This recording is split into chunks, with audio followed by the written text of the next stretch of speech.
സുന്ദരിക്കുട്ടി എങ്ങോട്ടേ ഓടണേ?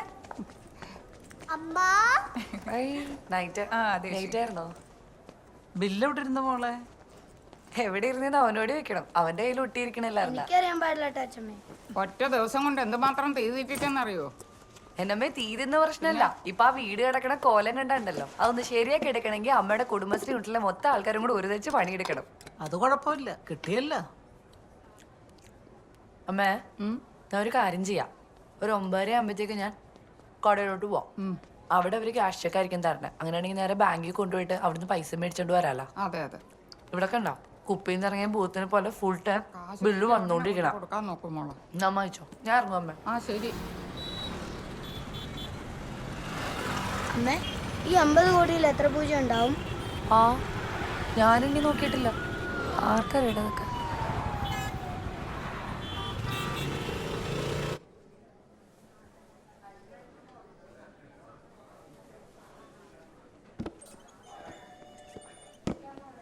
Madam bill. Thank you madam. വരൂ. നമസ്കാരം sir. ഇരിക്കൂ. ഈ വിനീത് കുമാർ കൗങ്കിലാരാ? എൻ്റെ അനിയനാ സാറേ. എന്തു പറ്റി? ഏയ് ഒന്നുമില്ല. ആ ബില്ല് എവിടെ? ബില്ല് ഞാൻ കൊടുത്തായിരുന്നു. ഇവരുടെ ബില്ലാരാ വാങ്ങിയത്? ഒന്ന് കൊണ്ടുവരൂ. ശരി. പേര്? രാധാമണി. മോന്റെ പേരെന്താ? അപ്പു. ആദിത്യരാജ് എന്നാണ്. ആണല്ലേ, നൈസ്. ഹസ്ബൻഡ് എന്ത് ചെയ്യുന്നു? ഗൾഫിലാ. ഞങ്ങളുടെ ജ്വല്ലറിയുടെ 75ാം പിറന്നാളാ. ഒരു ജ്വല്ലറി 75 വർഷം കൊണ്ടുപോകാന്ന് പറഞ്ഞാൽ ചില്ലറ പണിയൊന്നുമല്ല, വലിയ പാടാ. ബില്ല് ആരും വാങ്ങിയിട്ടില്ല സാർ. അയ്യോ അല്ല, ഞാൻ കൊടുത്തതാണല്ലോ. ആണോ? ആ എൻ്റെ അടുത്ത് മേടിച്ചാണ്. ഇവരുടെ സാറെ കോട്ടിട്ട ആളല്ല, നീല ഷർട്ട് ഇട്ട്. ഇവരുടെ ബില്ലാരാ വാങ്ങിയത്? സാബു ആണോ? സാബു ഒന്ന് ലീവാണ് സാർ. ഓ, മേഡം ഒരു കാര്യം ചെയ്യും, ഇവരുടെ കൂടെ ചെല്ലേ, എന്നിട്ട് നോക്കൂ. ശരി ബാ.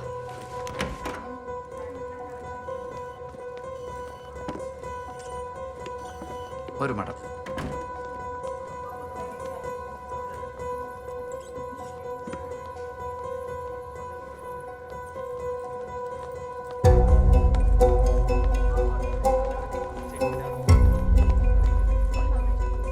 സാറേ വെളുത്ത പൊക്കം കുറഞ്ഞിട്ടുള്ള ഒരാളാണ്. ആരാണെന്ന് കൃത്യമായിട്ട് പറയാൻ ശ്രമിക്കും മാഡം. സാർ അങ്ങനെ കൃത്യമായിട്ട് പറയാൻ എനിക്ക് മുഖം ഓർമ്മ വേണ്ട സാർ. ഒരു മിന്നായം പോലെ കണ്ടേണ് സാറേ ഞാൻ. സാറേ നിങ്ങളീ കാണിക്കണ മര്യാദയല്ല സാറേ. നിങ്ങളുടെ സ്റ്റാഫാണ് എൻ്റെ ഇത് ബില്ല് മേടിച്ചോണ്ട് പോയത്. ഞാനിപ്പോ എങ്ങനെ കണ്ടുപിടിക്കാനാണ്? സാർ ഒരു കാര്യം, സാർ ഇന്നലെ വന്നപ്പോ സാറിന്റെ അടുത്ത് ബില്ല് കൊണ്ടുവരാൻ പറഞ്ഞു. ഇന്നലെ ഞാൻ രാത്രി മൊത്തം കിടന്ന് തപ്പി കഷ്ടപ്പെട്ടിട്ടാണ് ഞാൻ ആ ബില്ല് കൊണ്ടുവന്നത്.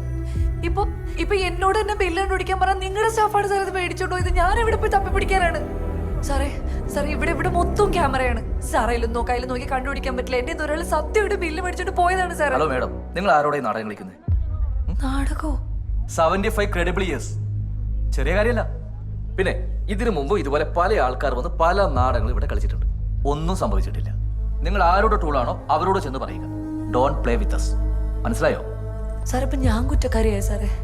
പട്ടാപ്പകല് പിടിച്ചു പറിക്കണ പോലെ എന്റെ ഇത് ബില്ല് പിടിച്ചു മേടിച്ചിട്ട് ഇപ്പൊ ഞാനെങ്ങനെ കണ്ടുപിടിക്കാനാണ് സാറേ? മേഡം ഇങ്ങനത്തെ വൃത്തിയോടൊക്കെ പറഞ്ഞാൽ നിങ്ങളോട് ദൈവം പോലും ക്ഷമിക്കൂല. മേഡം നിങ്ങൾ സ്ത്രീ ആയതുകൊണ്ട് മാത്രമാണ് ഞങ്ങൾ പോലീസിനെ വിളിക്കാത്തത്.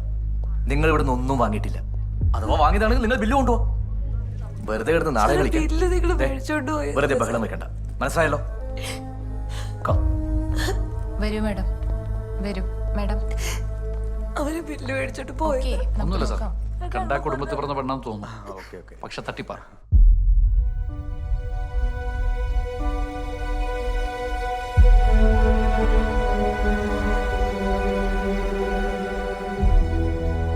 ಅಪ್ಪೋ ನೀವು ಒಂದು ಕಾರಿನ ಚೆಯ್. ಬೆಂಗಳೂರಿನಲ್ಲಿರೋ ನಮ್ಮ 4 ಅಂಗಡಿಗಳಿಂದ 5 ಕೋಟಿ ಕ್ಯಾಶ್ನ ಕಲೆಕ್ಟ್ ಮಾಡಿಟ್ಟಿರೋ. ಶಾರ್ಪ್ 4 ಗಂಟೆಗೆ ಪಾರ್ಟಿ ಆಫೀಸಿಂದ ಗಾಡಿ ಬರುತ್ತೆ. ಏನು no bill. Okay okay okay. ಏನಾಯ್ತು? ರೆಡಿ ಆಗಿದೆ ಸರ್. ಎಷ್ಟಿದೆ ದುಡ್ಡು? Same amount sir. 2. ಬೆಳಿಗ್ಗೆ ಬೆಂಗಳೂರಲ್ಲಿ ಇರಬೇಕು. ಹಾಂ ಸರ್. ಯಾವ ಗಾಡಿಲಿ ಹೋಗ್ತೀಯಾ? ಸರ್ CA ಸರ್ ಗಾಡಿ ಅರೇಂಜ್ ಮಾಡಿದ್ದಾರೆ, ಡಿಪಾರ್ಟ್ಮೆಂಟ್ ಗಾಡಿ. ಸೊ ಅದ್ರ ಜೊತೆ ನಾನು ಹೋಗ್ಬಿಡ್ತೀನಿ ಸರ್. ಹುಷಾರು. ಹಾಂ ಸರ್.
അമ്മേ ആ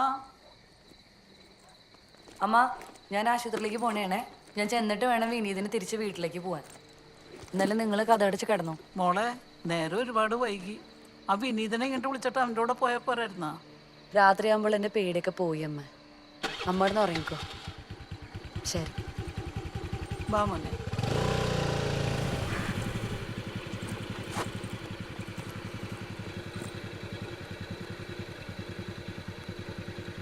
രേണു, ഇടി നീ ബ്ലേഡുകാരനെ വിളിച്ചായിരുന്നോ? ഇനിയിപ്പോൾ പലിശയുടെ കാര്യം നോക്കിയിട്ട് ഒരു കാര്യമില്ല. എനിക്ക് നാളെ കൊച്ചിനെ ആശുപത്രിയിൽ നിന്ന് ഇറക്കാനില്ല. നീ രാവിലെ തന്നെ അങ്ങോട്ടൊന്ന് വിളിച്ചു വെക്കണേ. വിളിച്ചു വെച്ചാൽ മതി. ഞാൻ രാവിലെ വിളിക്കാട്ടെ നിന്നെ. ശരി എന്നാ.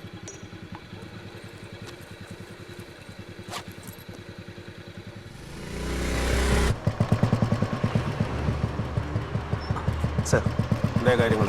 11:30 ബാംഗ്ലൂർ കൊച്ചിൻ ഫ്ലൈറ്റിൽ MLA-മാരുടെ ആദ്യ സംഘം എത്തും സർ. ആരെ എസ്കോട്ട്? സലീമും ടീം അങ്ങോട്ട് പോയിട്ടുണ്ട്. ഹലോ. ആ ചേട്ടാ, ഡോക്ടർ വന്നിരുന്നു. എന്തായ കാര്യങ്ങൾ? കുഴപ്പമൊന്നുമില്ല. എന്ത് പറഞ്ഞു ഡോക്ടർ? ചേട്ടനെ എവിടെയെന്ന് ചോദിച്ചു. വരുന്നുണ്ടോ? ശരി, നോക്കട്ടെ. പറ്റിയ ഞാൻ അങ്ങോട്ട് വരാം. ശരി എന്നാ വിളിക്കാം. ശരി സർ.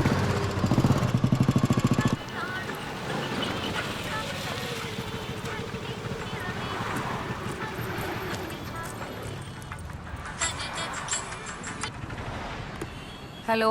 മണി, നീ വീട്ടിലാണോ? അല്ല, ഞാൻ ആശുപത്രിയിലോട്ട് പോയിക്കൊണ്ടിരിക്കുക. എടീ, ഞാൻ അപ്പോഴത്തെ ദേഷ്യത്തിന് ഏതാണ്ടൊക്കെ പറഞ്ഞതേ ഉള്ളു. നീ അത് കാര്യമൊക്കണ്ട. നമ്മളാരെയും പറ്റിച്ചും വെട്ടിച്ചും ഉണ്ടാക്കിയ കാശല്ലല്ലേ. ഞാനിവിടെ കിടന്ന് ചോര നീരാക്കി ഉണ്ടാക്കിയതാ. എന്നിട്ടും അതിന്റെ വിധി അങ്ങനെയാണെങ്കിൽ പോട്ടെ പോലെ. എടീ, നമുക്ക് അവരോടൊന്നും ജയിക്കാൻ പറ്റില്ലല്ലേ. എന്തായാലും എൻ്റെ കുഞ്ഞിനൊന്നും സംഭവിച്ചില്ലല്ലോ. അത് മതി. ശരി.